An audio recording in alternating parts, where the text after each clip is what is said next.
வந்து நமக்கு வந்து பிசிக்கல் டெபிசிட் 3% மேல இருக்கக்கூடாதுன்னு நம்மளோட அதுதான் ஐடியல். 3% மேல ஏறுறது இட் இஸ் நாட் குட். அது அன்பார்ச்சுனேட்லி அது 3% மேல not now for quite some time இருந்துட்டு வருது. there's no, as I said, there's nothing to blame anybody. இருந்துட்டு வருது ரைட்டுங்களா.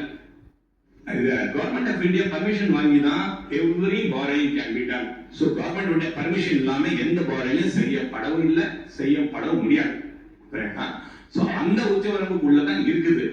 No denial about that fact also. But the fact remains that the loan levels are very high for us, and that is all that has been pointed out. It is not to say that it has crossed the level beyond what Government of India has allowed.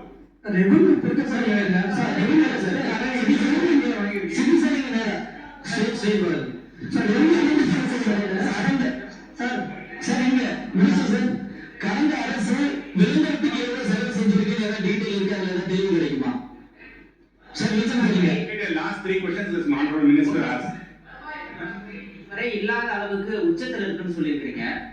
அந்த வருவாய் பற்றாக்குறைக்கான அந்த காலக்கெடுவை நீக்கிறதுக்கு எந்த ஒரு திருத்தத்தையும் மேற்கொள்ளாம 8 வருஷமா தள்ளி போட்டிருக்காங்கன்னு அமைச்சர் பேசும்போது சொன்னாரு.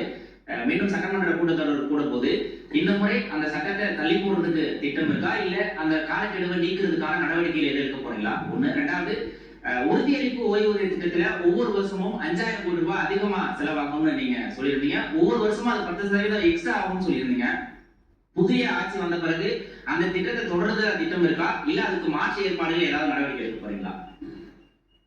This question பொறுத்த வரைக்கும் sir, we are very clear that we have just formed the government under the guidance of the Chief Minister, Honorable Chief Minister of Tamil Nadu.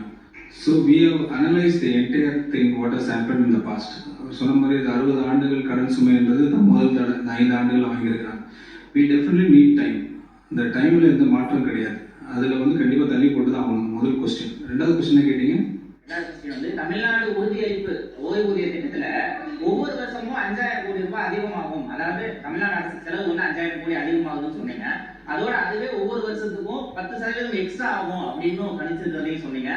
புது கவர்மெண்ட் வந்ததுக்கு அப்புறமும் அந்த உறுதியளிப்பு ஓய்வூதிய திட்டமே தொடருமா, இல்ல பழைய ஓய்வூதிய திட்டம் கொண்டு வரதுக்கு தேர்தல் வாக்குறுதல் சொன்ன மாதிரி பழைய ஓய்வூதிய திட்டம் கொண்டு வருமா, என்ன நடவடிக்கை எடுக்கிறாங்க?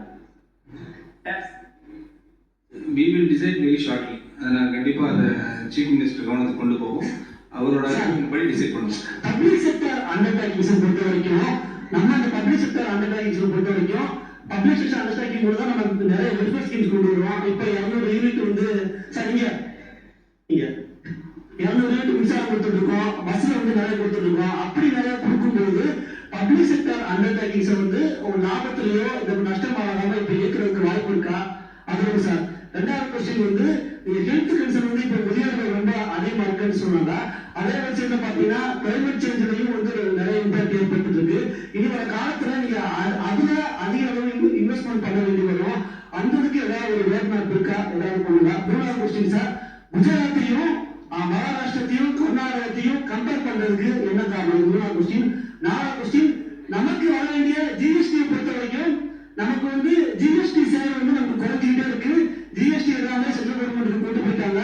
நமக்கு இருக்கிறது நம்ம இருக்கிற இந்த கமர்ஷியல் டாக்ஸ் அவங்களுக்கு தான் இருக்கு. அப்படி வரும்போது நமக்கு ஒரு கொஸ்டின் 2 கொஸ்டின் தெரியல. பட் இருந்தாலும் உங்களோட இன்ட்ரெஸ்ட் நான் பாராட்டுறேன் சார். இது இந்த அந்த கொரோனா பீரியடை பேஸ் பண்ணி தான் சார் நாங்கள் எடுத்துருக்கோம். அந்த 2021, 22, 22, 23, 23, 24, 24, 25, 25, 26. ஏன்னா அன்னைக்கு இது வேர்ல்டே ஸ்டாப் ஸ்டில்ல வந்துருச்சு. So it is better. நாங்கள் எல்லா ஸ்டேட்டும் அப்படிதான் அந்த நிலைமையில இருந்துச்சு. ஸோ அதை ரீஸ்டார்ட் பண்றதுக்கு அந்த ஃபேக்ட்